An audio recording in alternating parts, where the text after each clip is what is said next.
The term phrasal verb is commonly applied to two or three distinct but related constructions in English. A verb and a particle and/or a preposition co-occur, forming a single semantic unit. This semantic unit cannot be understood based upon the meanings of the individual parts in isolation, but rather it can be taken as a whole. In other words, the meaning is non-compositional and thus unpredictable. Phrasal verbs that include a preposition are known as prepositional verbs, and phrasal verbs that include a particle are also known as particle verbs. Additional alternative terms for phrasal verb are compound verb, verb-adverb combination, verb-particle construction, two-part word verb, and three-part word verb, and multi-word verb. Examples: one can discern at least three main types of phrasal verb constructions depending upon whether the verb combines with a preposition, a particle, or both. The words constituting the phrasal verb constructions in the following examples are in bold. Verb plus preposition, A. Who is looking after the kids? After is a preposition that introduces the prepositional phrase after the kids. B. They pick on Joseph. On is a preposition that introduces the prepositional phrase on Joseph. C. I ran into an old friend. Into is a preposition that introduces the prepositional phrase into an old friend. D. She takes after her mother. After is a preposition that introduces the prepositional phrase after her mother. E. Sam passes for a linguist. For is a preposition that introduces the prepositional phrase for a linguist. F. You should stand by your friend. By is a preposition that introduces the prepositional phrase by your friend. Verb plus particle, A. They brought that up twice. Up is a particle, not a preposition. B. You should think it over. Over is a particle, not a preposition. C. Why does he always dress down? Down is a particle, not a preposition. D. You should not give in so quickly. In is a particle, not a preposition. E. Where do they want to hang out? Out is a particle, not a preposition. F. She handed it in. In is a particle, not a preposition. Verb plus particle plus preposition, A. Who can put up with that? Up is a particle and with is a preposition. B. She is looking forward to a rest. Forward is a particle and to is a preposition. C. The other tanks were bearing down on my panther. Down is a particle and on is a preposition. D. They were really teeing off on me. Off is a particle and on is a preposition. E. We loaded up on Mountain Dew and chips. Up is a particle and on is a preposition. F. Susan has been sitting in for me. In is a particle and for is a preposition. The difference between these types of phrasal verbs lies with the status of the element, s, that appear in addition to the verb. When the element is a preposition, it is the head of a full prepositional phrase and the phrasal verb is thus a prepositional phrasal verb. When the element is a particle, it cannot be construed as a preposition, but rather it is a particle by virtue of the fact that it does not take a complement. Finally, many phrasal verbs are combined with both a preposition and a particle. The aspect of these types of phrasal verbs that unifies them under the single banner phrasal verb is the fact that their meaning cannot be understood based upon the meaning of their parts taken in isolation. When one picks on someone, one is not selecting that person for something, but rather one is harassing them. When one hangs out, one is in no way actually hanging from anything. The meaning of the two or more words together is often drastically different from what one might guess it to be based upon the meanings of the individual parts in isolation. As a class, particle phrasal verbs belong to the same category as the so-called separable verbs of other Germanic languages. They are commonly found in everyday, informal speech as opposed to more formal English and Latinate verbs, such as to get together rather than to congregate, to put off rather than to postpone, or to do up rather than to fasten. Some notes on terminology: the terminology of phrasal verbs is inconsistent. Modern theories of syntax tend to use the term phrasal verb to denote particle verbs only. They do not view prepositional verbs as phrasal verbs. The EFL-ESL literature, in contrast, tends to employ the term phrasal verb to encompass both prepositional and particle verbs.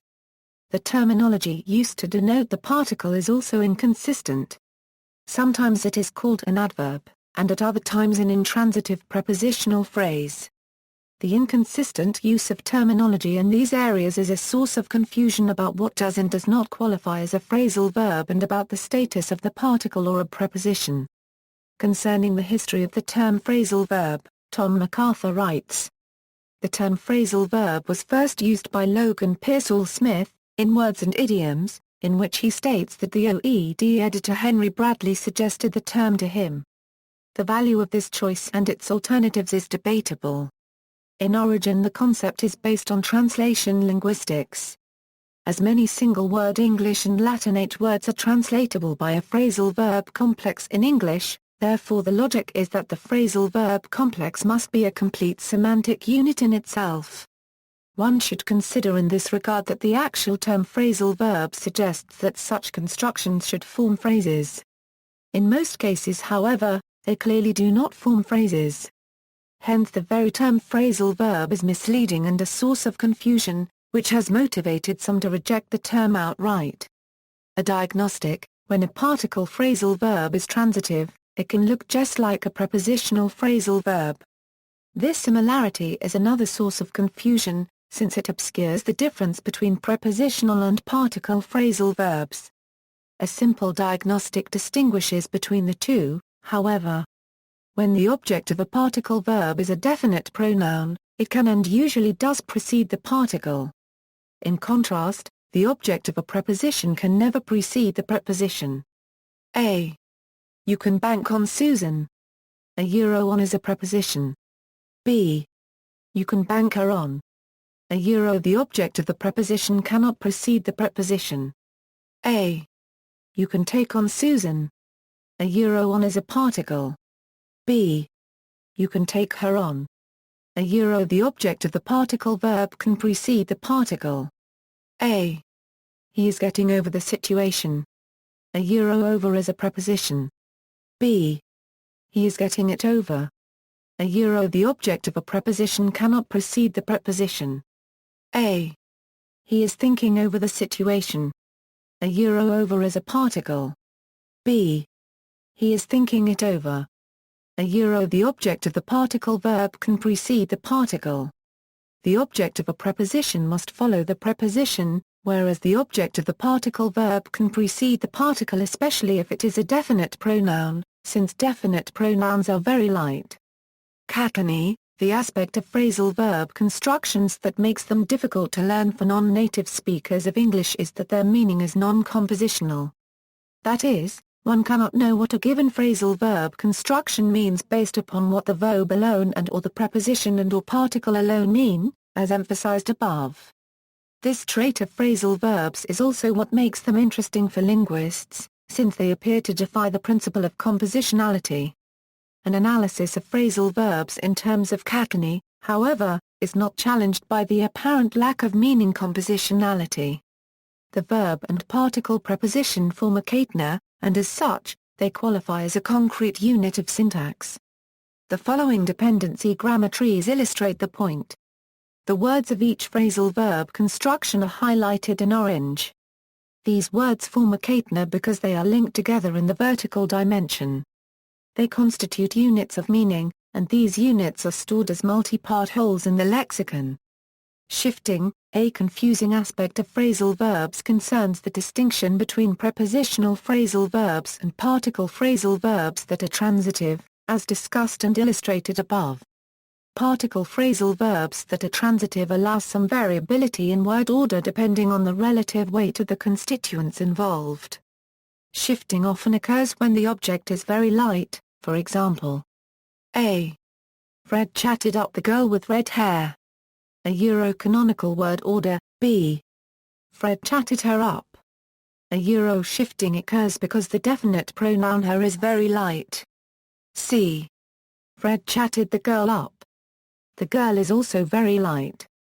D. Fred chatted the redhead up. A three-syllable object can appear in either position for many speakers. E. Fred chatted the girl with red hair up.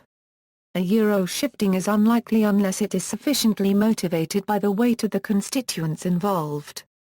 A. They dropped off the kids from the war zone. A euro canonical word order. B. They dropped them off. A euro shifting occurs because the definite pronoun them is very light. C. They dropped the kids from the war zone off. A euro shifting is unlikely unless it is sufficiently motivated by the weight of the constituents involved. A. Mary made up a really entertaining story. A euro canonical word order. B. Mary made it up. A euro shifting occurs because the definite pronoun it is very light. C. Mary made a really entertaining story up. A euro shifting is unlikely unless it is sufficiently motivated by the weight of the constituents involved. Shifting occurs between two sister constituents that appear on the same side of their head. The lighter constituent shifts leftward and the heavier constituent shifts rightward, and this happens in order to accommodate the relative weight of the two. Dependency grammar trees are again used to illustrate the point. The trees illustrate when shifting can occur. English sentence structures that grow down and to the right are easier to process. There is a consistent tendency to place heavier constituents to the right, as is evident in the A trees. Shifting is possible when the resulting structure does not contradict this tendency, as is evident in the B trees. Note again that the particle verb constructions qualify as catenary in both the A and B trees. Shifting does not alter this fact. Origin of phrasal verbs. Prepositions and adverbs can have a literal meaning which is spatial or orientational, and then, as happens with all words, metaphorical meanings develop that are systematic extensions from the original core meaning. Many verbs in English can interact with an adverb or a preposition, and the verb plus preposition adverb complex is readily understood when used in its literal sense. He walked across the square. She opened the shutters and looked outside. When he heard the crash, he looked up. The function of the prepositional phrase particle in such clauses is to show the relationship between the action and the relative positioning, action or state of the subject. Even when such prepositions appear alone and are hence adverbs particles, they have a retrievable prepositional object. Thus, he walked across clearly shows that the walking is across a given area. In the case of he walked across the square is a prepositional phrase. In both cases, the single-word multi-word expression is independent of the verb. The action of the subject is being portrayed as having happened on over a certain location. Similarly in she opened the shutters and looked outside and when he heard the crash, he looked up. Outside is logically outside the house, and up is similarly an adjunct. Phrasal verbs are represented in many languages by compound verbs. An intermediate state is in Dutch, where de lamp aansteken becomes, in a principal clause, ik steek de lamp aan. Phrasal nouns, an extension of the concept of phrasal verb is that of phrasal noun, where a verb plus particle complex is nominalized. The particles may come before or after the verb. Standby, we are keeping the old equipment on standby, in case of emergency. Backup, Neil can provide technical backup if you need it. Onset, the match was halted by the onset of rain. Input, try to come to the meeting with value your input. If the particle is in first place, then the phrasal noun is never written with a hyphen. If the particle comes second, then there is sometimes a hyphen between the two parts of the phrasal noun. The two categories have different values. Particle-verb compounds in English are of ancient development, and are common to all Germanic languages, as well as to Indo-European languages in general. Those such as onset tend to retain older uses of the particles. In Old English on had a wider domain, which included areas which are now covered by it and in English. Some such compound nouns have a corresponding phrasal verb but some do not, partly because of historical developments. The modern English verb plus particle complex set on exists, but it means start to attack. In modern English there is no exact verbal phrase equivalent to the older set on, but rather various combinations which give different nuances to the idea of starting a process, such as winter has set in, set off on a journey, set up the stand, set out on a day trip, etc. Verb-particle compounds are a more modern development in English, and focus more on the action expressed by the compound. That is to say, they are more overtly verbal. See also, notes. References, external links, ordered list of phrasal verbs, dictionary of phrasal verbs.